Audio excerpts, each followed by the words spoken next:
آج 5 فروری ہے اور پوری پاکستانی قوم اظہار یکجہتی کر رہی ہے مقبوضہ کشمیر کے کشمیریوں کے ساتھ، جنہوں نے بڑی ہمت کے ساتھ بربریت کا مقابلہ کیا ہے، عزم سے، ہمت سے، حوصلے سے، تدبر سے۔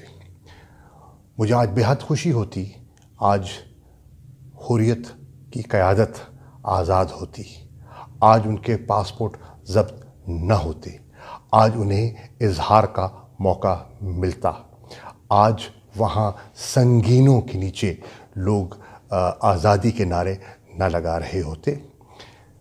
یہ حق انہیں مل کے رہے گا۔ یہ عزم، یہ ہمت، یہ حوصلہ جو ایک نئی جوان نسل میں منتقل ہو چکا ہے، اس سے بالکل واضح ہو چکا ہے کہ یہ تحریک اپنے منطقی انجام کو پہنچے گی۔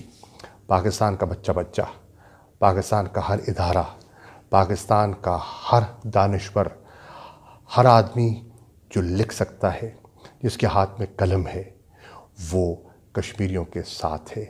ہم ان کی قربانیوں کو سلام پیش کرتے ہیں، ان بہنوں کو، ان بچوں کو، ان کی عظمت کو سلام پیش کرتے ہیں جو اپنے حق کے خود ارادیت کے لیے اپنی جدوجہد جاری رکھے ہوئے ہیں۔